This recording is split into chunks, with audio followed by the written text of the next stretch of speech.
Shalom, kita bersyukur pada hari ini kita kembali diberikan kesempatan oleh Tuhan untuk belajar kebenaran firman Tuhan. Saya ingin mengajak kita sebelum belajar kebenaran firman Tuhan dengan satu tema, mengawali dan mengakhiri dalam proses Allah. Saya mengajak kita mengambil waktu kita berdoa, memohon pertolongan Tuhan di dalamnya. Mari kita berdoa. Kami datang kepada Tuhan, menaikkan puji dan syukur atas segala kebaikan yang Tuhan boleh berikan dan nyatakan bagi setiap kami. Sehingga pada saat ini kami boleh bersama-sama kembali diberikan kesempatan oleh Tuhan untuk merenungkan dan juga untuk bersama-sama belajar dari kebenaran firman Tuhan. Pakai waktu ini, baik setiap kami yang mendengarkan maupun hamba-Mu yang akan menyampaikan kebenaran firman Tuhan ini. Kami serahkan semuanya ke dalam pimpinan dan penyertaan Tuhan. Di dalam nama Tuhan kami Yesus Kristus, kami berdoa. Amin. Saya mengajak kita membaca bagian firman Tuhan yang terdapat di dalam 2 Raja-Raja pasal 5 ayat yang pertama sampai ayat yang ke-7. 2 Raja-Raja 15 ayat yang pertama sampai ayat yang ke-7.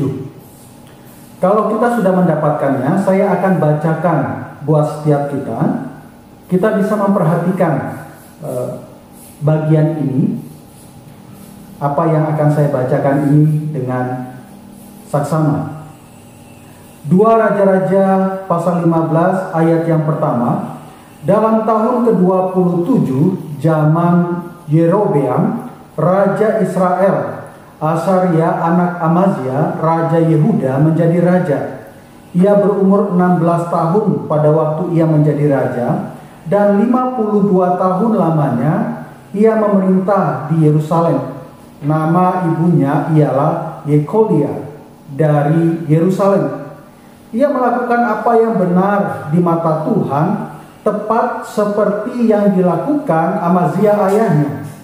Namun demikian, bukit-bukit pengorbanan tidaklah dijauhkan. Bangsa itu masih mempersembahkan dan membakar korban di bukit-bukit itu.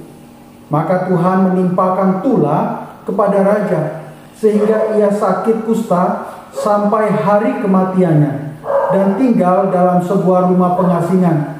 Dan Yotam anak raja mengepalai istana dan menjalankan pemerintahan atas rakyat negeri itu. Selebihnya dari riwayat Azaria dan segala yang dilakukannya, bukankah semuanya itu tertulis dalam kitab sejarah Raja-Raja Yehuda? Kemudian Azaria mendapat perhentian bersama-sama dengan nenek moyangnya, dan ia dikuburkan di samping nenek moyangnya di kota Daud. Maka Yotam anaknya menjadi raja menggantikan dia. Ada sebuah kisah tentang seorang pelari asal Inggris bernama Derek Redmond. Ia mengikuti sebuah perlombaan lari jarak 400 meter. Pada saat itu perlombaan ini adalah sebuah perlombaan yang diadakan untuk satu perlombaan olimpiade di tahun 1992. Nah, pada saat dia akan mengikuti perlombaan ini, semua orang itu mengatakan bahwa pasti Derek Redmond ini akan mendapatkan medali. Karena apa? Karena rekam jejak akan keberhasilannya itu terlihat bagaimana prestasinya, bagaimana semangatnya, dan bagaimana dia berjerih lelah dan berjerih untuk melakukan satu tugas dengan sangat-sangat baik. Nah, Bapak Ibu dan Saudara dikasih oleh Tuhan, tetapi yang terjadi pada saat dia memulai pertandingan ini, semua sudah menyiapkan, panitia sudah menyiapkan perlombaan, lalu orang-orang sudah siap untuk bertanding. Tetapi yang terjadi adalah pada saat pertandingan itu dimulai, lalu 150 meter sebelum sampai ke finish, dia mengalami cedera. sesuatu hal yang sangat menyedihkan. Tinggal 150 meter dari 400 meter yang diperlombakan, tiba-tiba dia mengalami cedera. Pada saat dia mengalami cedera inilah dia terus memikirkan bagaimana saya harus bisa sampai ke finish, sampai ke garis akhir dari pertandingan itu. Dia bersusah payah, dia memberikan semangat kepada dirinya. Dia katakan, saya harus sampai di sana. Tetapi orang-orang di sekitarnya, para penonton itu waktu melihat bagaimana jatuh bangunnya dia untuk berlari karena kesakitan yang dia alami, mereka mengatakan, sudah, berhenti, tidak usah lanjutkan. Beberapa orang mungkin sudah membawa alat untuk memindahkan dia karena kesakitan yang dia alami. Tetapi Bapak, Ibu, dan Saudara yang kasih oleh Tuhan, apa yang dia katakan? Dia mengatakan satu hal, kata-kata yang bagi saya luar biasa, memberikan semangat bagi setiap kita yang adalah anak-anak Tuhan, yang juga berada di dalam pertandingan iman kita. Dia mengatakan apa? Aku tidak akan naik tanduk. Apapun yang terjadi, aku harus menyelesaikan pertandingan itu. Aku tidak akan mau dibawa keluar dari pertandingan ini. Aku tidak mau, tetapi aku mau menyelesaikan pertandingan itu. Kata-kata yang bagi saya penuh dengan penyemangat yang sangat-sangat berarti. Dalam pertandingan itu, ayah dari Derek Redmond ini dia melihat bagaimana anaknya yang sangat-sangat susah untuk sampai ke finish dengan kaki yang cedera itu. Cepat-cepat dia lari turun dari podium, lalu dia mengatakan kepada anaknya, dia menghampiri dan dia katakan, Pak, berhenti. Kata-kata ayah ini sama seperti para penonton tadi. Dia mengatakan sudah berhenti. Tetapi kata-kata yang sama dikeluarkan oleh Derek Redmond ini kepada ayahnya. Dia juga mengatakan, dia katakan, nah, waktu ayahnya mengatakan, nah, sebaiknya kamu berhenti. Tetapi dia katakan apa? Tidak, ayah. Aku harus berlari sampai garis finish. Bapak, Ibu, dan Saudara yang dikasih oleh Tuhan, dalam pertandingan saja orang itu berlomba-lomba bagaimana dia bisa sampai kepada garis akhir. Banyak tujuan yang mereka ingin capai di sana. Waktu mereka berlari, mereka berharap saya sampai ke garis akhir. Bukankah kita juga digambarkan seperti itu? Kehidupan kita sebagai seorang yang percaya kepada Tuhan, kita juga sedang berada di dalam sebuah pertandingan. Rasul Paulus mengatakan di dalam 1 Korintus pasal 9 ayat yang ke-24 sampai ayat yang ke-25. Dia juga mengatakan tentang bagaimana kehidupan Kristen dan orang Kristen atau orang percaya, bahwa kita ini berada di dalam pertandingan. Tidak tahukah kamu bahwa dalam gelanggang pertandingan semua peserta turut berlari, tetapi bahwa hanya satu orang saja mendapat hadiah. Karena itu, larilah begitu rupa sehingga kamu memperolehnya. Tiap-tiap orang yang turut mengambil bagian dalam pertandingan menguasai dirinya dalam segala hal. Mereka berbuat demikian untuk memperoleh suatu mahkota yang fana, tetapi kita untuk memperoleh suatu mahkota yang abadi. Jadi kalau kita lihat pernyataan Paulus ini, dia ingin menyampaikan bahwa kita ini semuanya sebagai seorang yang percaya kepada Tuhan, kita berada di dalam pertandingan. Dan waktu kita membuat atau mengikuti sebuah pertandingan, maka dikatakan kita punya tujuan di dalamnya. Itu yang ingin disampaikan oleh Paulus di dalam 1 Korintus 9 ayat 24 sampai 25 yang saya bacakan tadi. Saya dan kita semua adalah umat-umat Tuhan yang juga berada di dalam pertandingan tersebut. Bukan hanya kita berada dalam pertandingan, Bapak Ibu. Bukan hanya kita punya tujuan. Tetapi kita juga diingatkan oleh Paulus, ternyata kita ini juga berada dan harus mengalami yang namanya proses itu. 1 Timotius 6 ayat 12 dikatakan apa? Bertandinglah dalam pertandingan iman yang benar dan rebutlah hidup yang kekal. Untuk itulah engkau telah dipanggil dan telah engkau ikrarkan ikrar yang benar di depan banyak saksi. Bertandinglah berarti kita dikatakan masuklah dalam sebuah pertandingan, tetapi ikutlah juga prosesnya. Lakukan semuanya di dalam iman yang benar. Bukan sekedar baik, tetapi sesuatu yang benar. Kita menghadapi sesuatu pertandingan dan berada di dalam pertandingan itu, kita harus melakukannya secara benar. Bapak, Ibu, dan Saudara yang dikasihi oleh Tuhan, ibaratnya bagi saya itu sama seperti seorang yang mau pergi ke tempat pemancingan. Pada saat dia akan pergi, dia mulai berpikir, lokasinya di mana? Tempatnya di mana? Bagaimana saya menuju ke sana? Nah, pada saat dia sudah memikirkan, lalu dia mengatakan, wah gampang, mudah semuanya. Saya tahu lokasinya, tujuannya ke sana. Saya akan pergi mancing ke lokasi itu. Nah, sekarang bagaimana saya menuju ke sana? Peralatannya bagaimana? Lalu dia mengatakan, gampang. Saya ambil motor orang, pakai motor orang, untuk apa? Untuk menuju ke sana. Pancingan siapa? Saya ambil punya orang. Yang penting saya sampai ke tujuan dan saya mancing di sana. Gambarannya adalah kalau saya mencoba memakai kaitan gambaran ini. Kadang-kadang di dalam sebuah pertandingan, orang mungkin melihat sepele tentang proses itu. Orang mungkin mengatakan yang penting saya sampai ke garis finish. Yang penting saya menyelesaikan semuanya.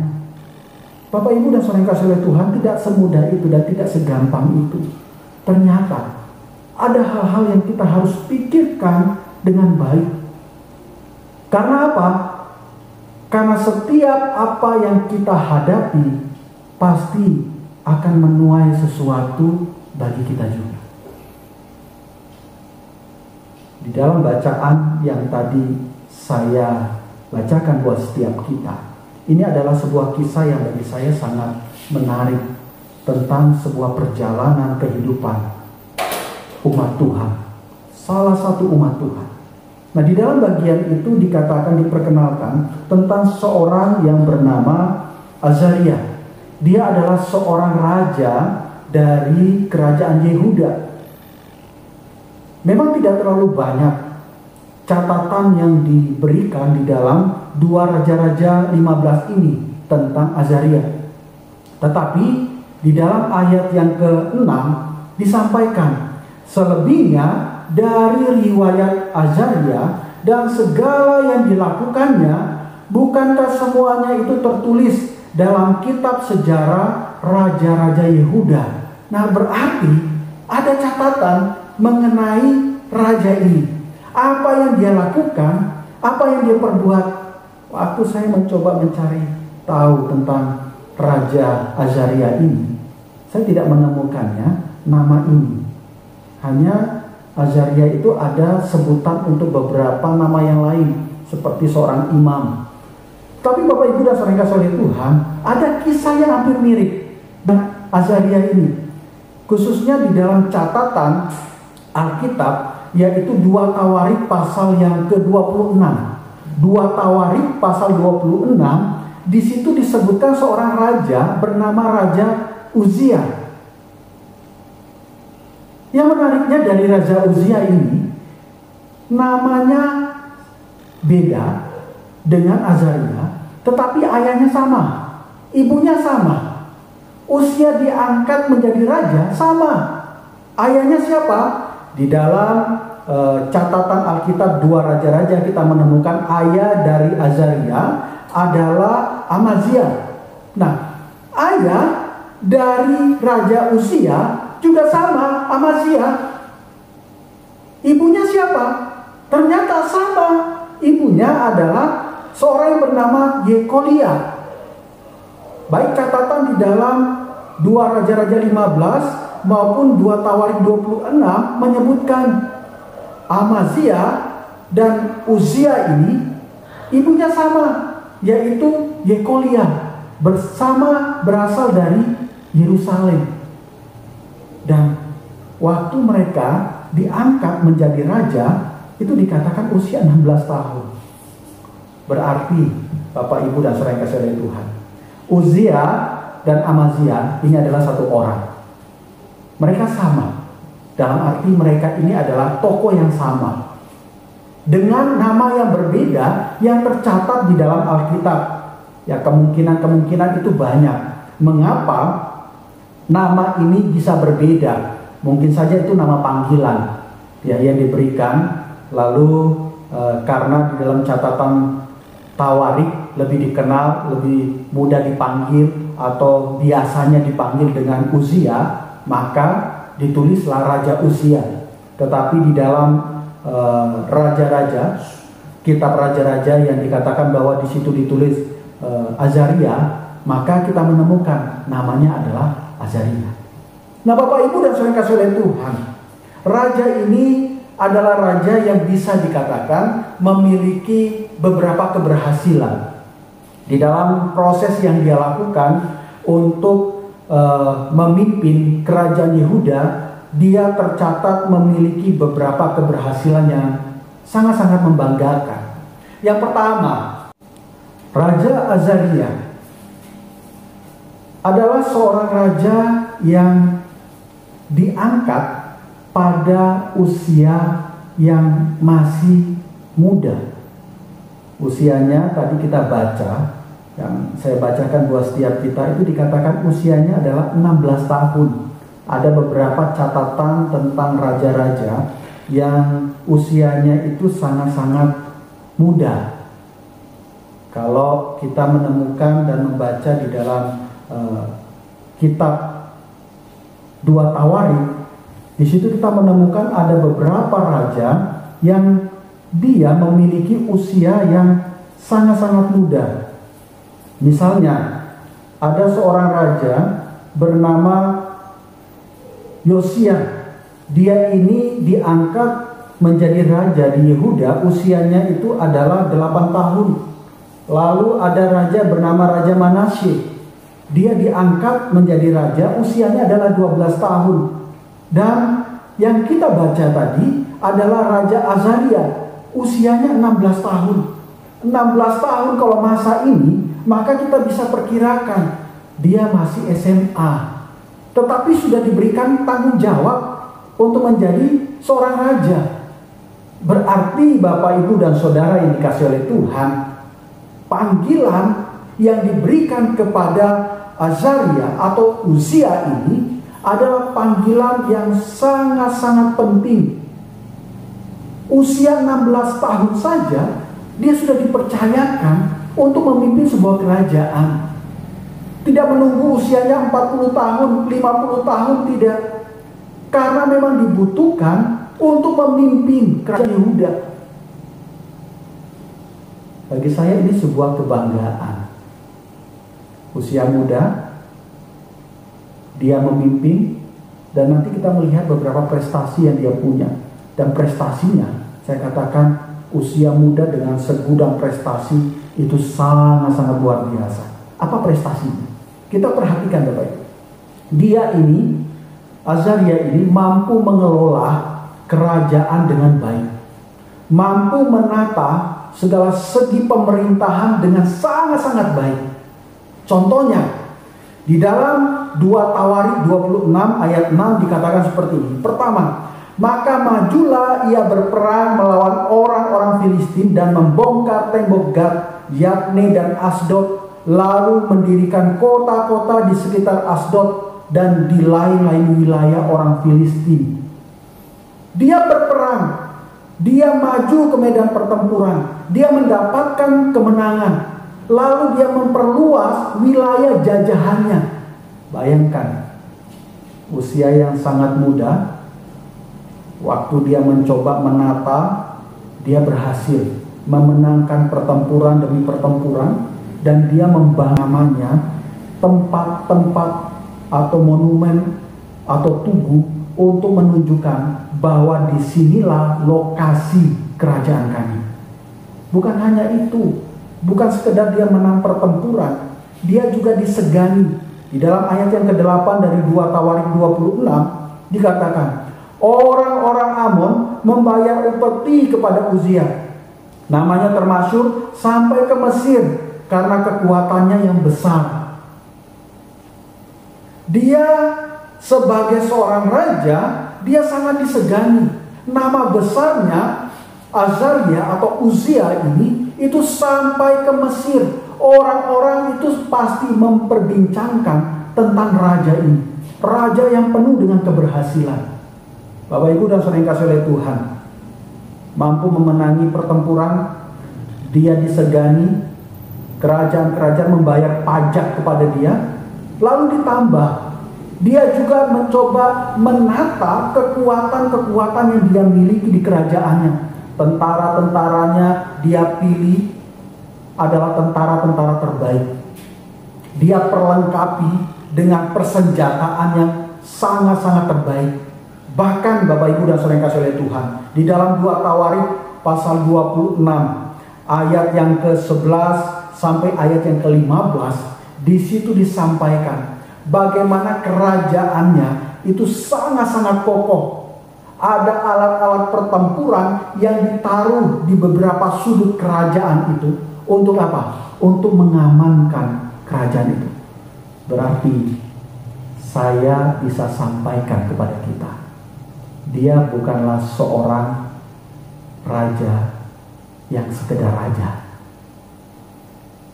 Waktu dia dipilih, waktu dia dipanggil, dia adalah orang yang memang Tuhan pakai untuk membangun satu kekuatan yang ada di tengah-tengah kerajaan Yehuda. Lalu Bapak Ibu dan saudara yang kasih oleh Tuhan, dia bukan hanya pintar di dalam mengatur, mengelola, tetapi dia juga dikenal dengan satu pernyataan. Di dalam 2 Raja-Raja 15 ayat yang ketiga dikatakan seperti ini. Ia melakukan apa yang benar di mata Tuhan, tepat seperti yang dilakukan Amazia ayahnya. Sama 2 Tawarik 26 ayat 4 dan ayat yang kelima juga menyampaikan nada yang sama. Dikatakan apa? Ia melakukan yang benar di mata Tuhan, tepat seperti yang dilakukan Amazia ayahnya. Ia mencari Allah selama hidup Zakaria, yang mengajarnya supaya takut akan Allah. Dan selama ia mencari Tuhan, Allah membuat segala usahanya berhasil. Berarti dia tidak hanya pintar di dalam mengatur, mengelola kerajaan yang ada, tetapi dia juga belajar sebagai seorang manusia untuk takut dan tunduk kepada Tuhan. Sehingga pernyataan di dalam ayat yang ketiga, di dalam 2 Raja-Raja 15 dikatakan ia melakukan apa yang benar di mata Tuhan. Ini sebuah penilaian yang sangat-sangat baik.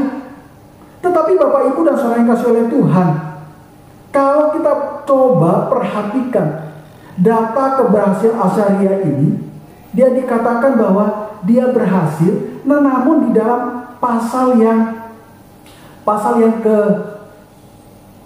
ada sesuatu yang bagi saya sangat-sangat menyedihkan sebenarnya. Seorang yang sudah berhasil nih, dipandang di tengah-tengah masyarakat, memiliki segala sesuatu keberhasilan yang sangat-sangat dipuja oleh orang-orang. Tetapi di dalam ayat yang kelima dikatakan apa? Maka Tuhan menimpakan tulah kepada raja. Bapak Ibu dan saudara yang kasih oleh Tuhan, bagaimana dengan keberhasilan Azaria ini?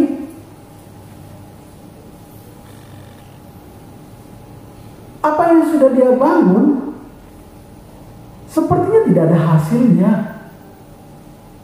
Bukankah di dalam ayat yang ketiga tadi dikatakan, ia melakukan apa yang benar di mata Tuhan? Tetapi mengapa di dalam ayat yang kelima dikatakan, maka Tuhan menimpakan tulah kepada raja? Loh, ini sesuatu yang sepertinya pasti ada masalahnya.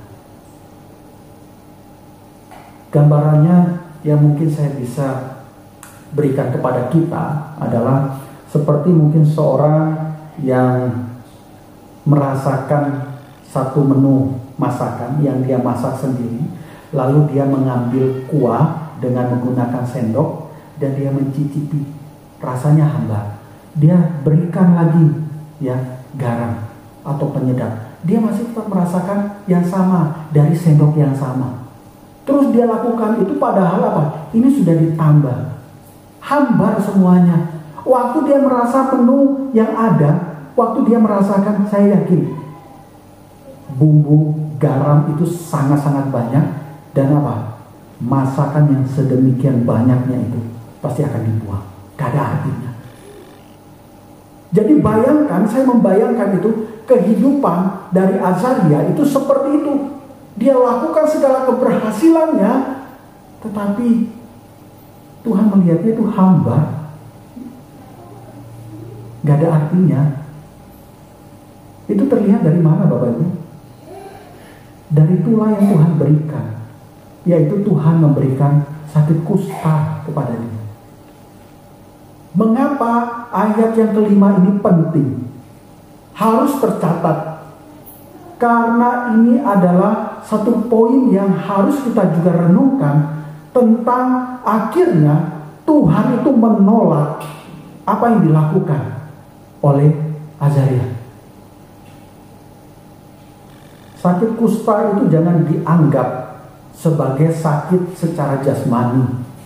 Orang terlihat ada noda putih gitu ya, lalu ada bintik-bintik merah di sekitarnya. Nanti setelah itu kalau misalnya di jari lama-kelamaan akan putus, ya sakit seperti sakit jasmani. Itu pandangan kita pada zaman ini. Tetapi bagi orang Israel, orang Yahudi, sakit kusta itu bukan hanya berbicara tentang sakit secara jasmani, tetapi berbicara tentang sebuah penolakan. Mengapa saya mengatakan penolakan? Data Alkitab itu jelas. Pada saat Tuhan Yesus satu kali dikatakan di dalam Lukas 17 ayat 12 sampai ayat yang ke-14, ya, ketika ia memasuki suatu desa, datanglah 10 orang kusta menemui dia. Mereka tinggal berdiri agak jauh dan berteriak, "Yesus, Guru, kasihanilah kami." Lalu ia memandang mereka dan berkata, "Pergilah, perlihatkan dirimu kepada imam-imam." Dan sementara mereka di tengah jalan, mereka menjadi tahlil. Ada pernyataan Tuhan Yesus yang mengatakan, "Pergilah, perlihatkanlah dirimu kepada imam-imam." Loh, sakit kusta kok harus perlihatkan diri kepada imam-imam?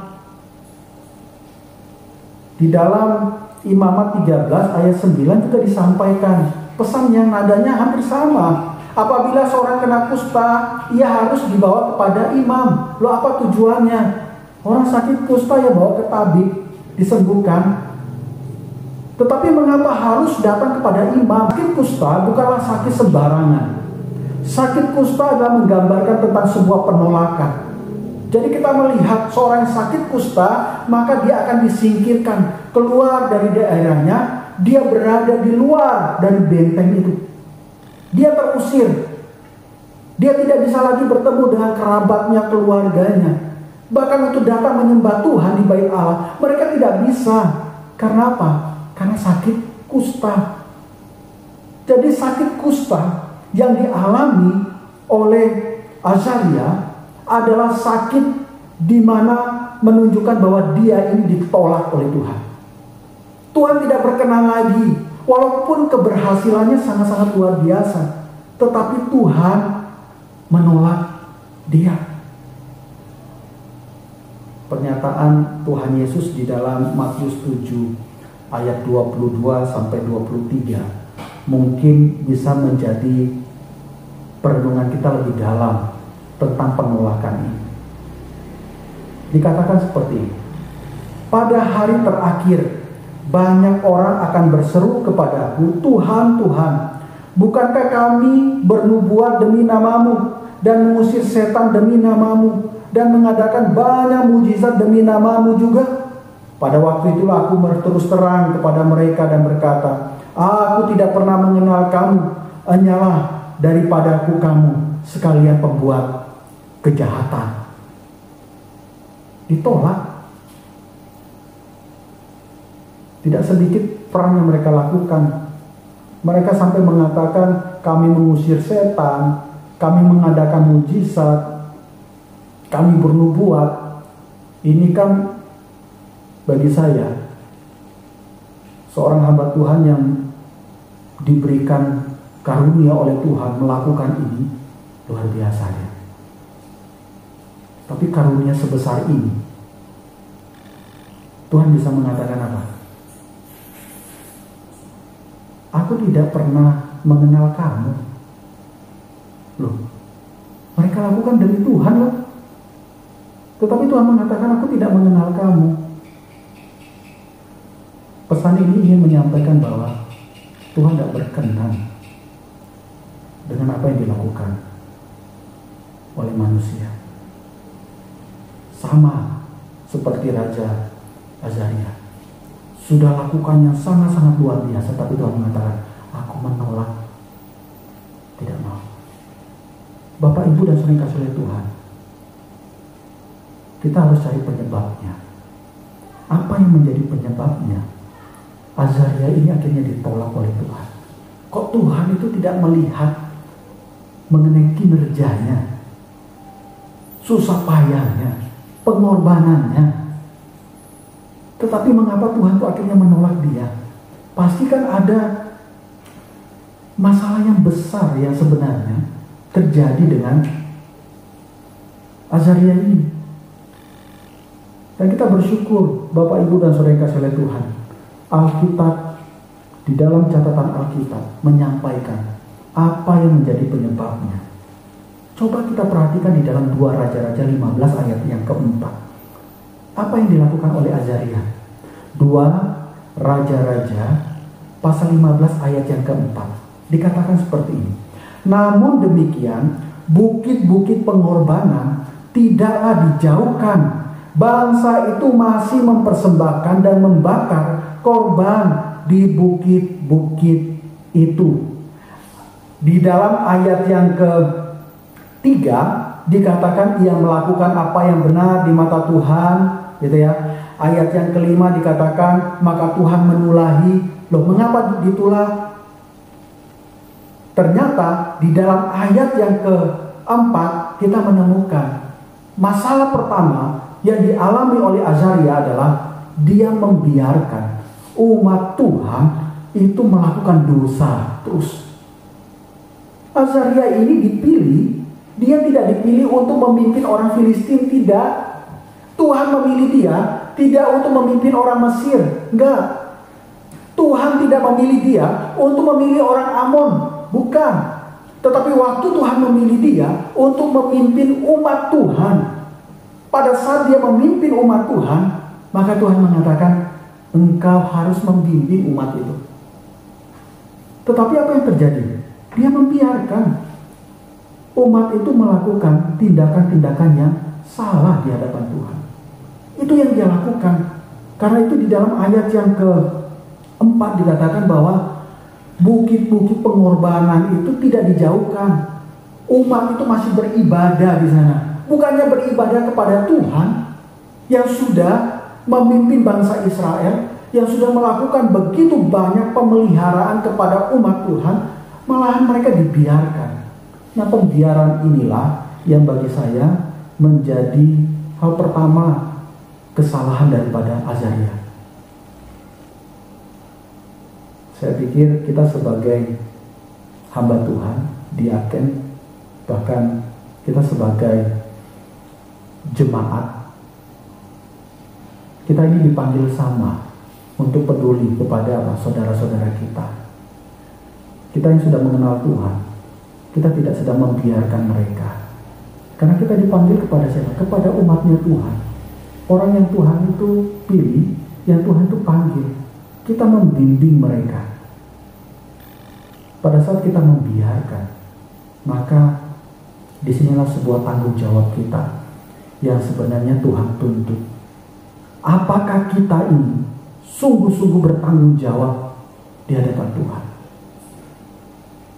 Membawa umat yang Tuhan percayakan, membawa saudara-saudara yang Tuhan percayakan, membawa keluarga yang Tuhan percayakan, membawa orang-orang di sekitar kita yang adalah umat Tuhan yang Tuhan percayakan, yang kita kenal, untuk mereka juga menyembah kepada Tuhan, bukan yang lain.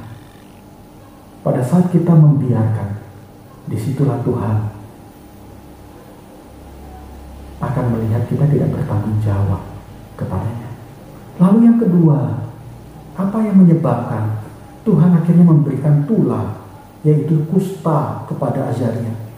Di dalam 2 Tawarik 26 ayat 16 dikatakan, setelah Azaria menjadi kuat, ia menjadi tinggi hati, sehingga ia melakukan hal yang merusak. Ia berubah setia kepada Tuhan Allahnya dan memasuki bait Tuhan untuk membakar ukupan di atas mezbah pembakaran ukupan. Kalau tadi dia membiarkan, sekarang apa? Setelah dia melihat punya kekuasaan, kekuatan, dia bisa mengatur segala sesuatunya, dia lupa kepada Tuhan. Dia berpikir, aku juga bisa lakukan kok tanpa Tuhan. Aku bisa melanggar aturan-aturan yang Tuhan buat, itu tidak ada artinya. Aku bisa lakukan. Kalau kita coba memahami ayat yang ke-16 ini, maka kita akan menemukan betapa pentingnya sebuah bait Allah itu. Tidak sembarang orang bisa masuk ke tempat yang suci dan maha suci. Nggak sembarangan. Mau dia itu adalah raja, mau dia itu adalah seorang yang dihormati, kalau dia bukan imam, jangan sampai dia melakukan, dia masuk ke sana. Aturannya jelas. Tetapi apa yang dilakukan oleh Azaria? Dia melanggar aturan itu. Karena apa? Karena dia berpikir dia sudah kuat, dia sudah berhasil, dia bisa melakukan semuanya.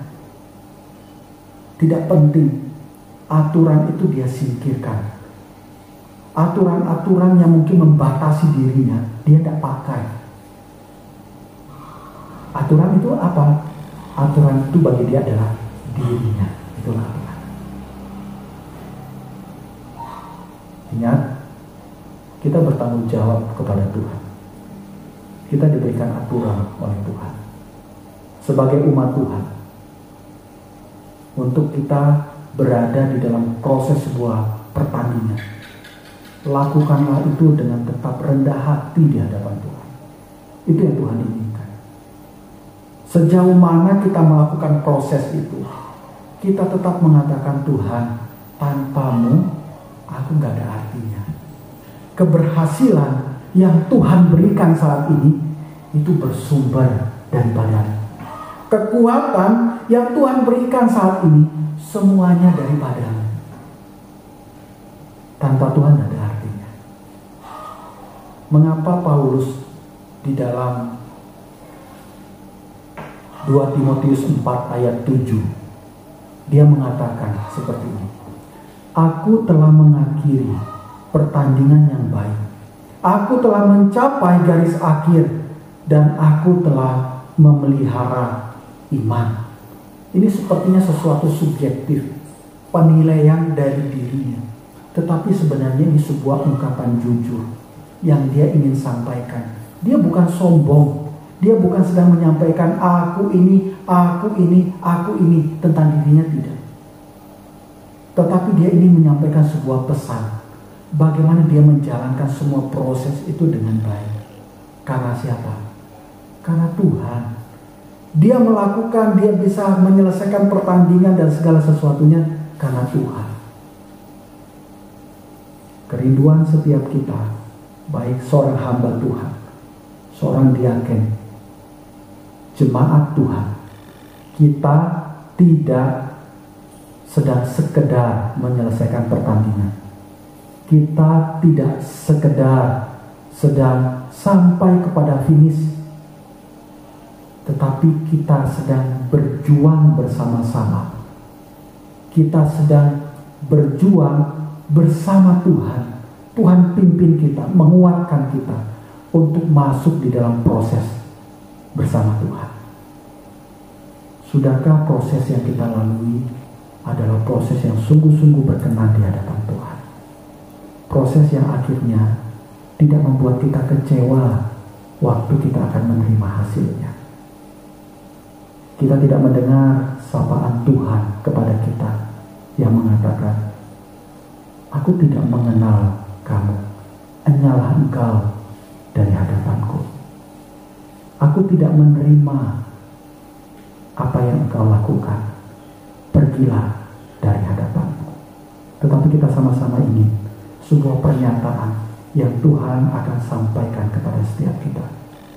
Berbahagia hamba yang setia, masuklah bersama-sama di dalam kerajaanku. Biar itu terjadi di dalam kehidupan kita. Mari kita berdoa. Bapa di surga, terima kasih Engkau mengingatkan kami bahwa di dalam mengawali segala sesuatunya, bahkan nanti mengakhiri dalam sebuah pertandingan, Tuhan mengingatkan kami untuk berada di dalam prosesnya Tuhan. Kami rindu waktu kami berada dalam proses Tuhan, kami melakukan sesuatu yang benar Tuhan dan menjadi berkat bagi banyak orang.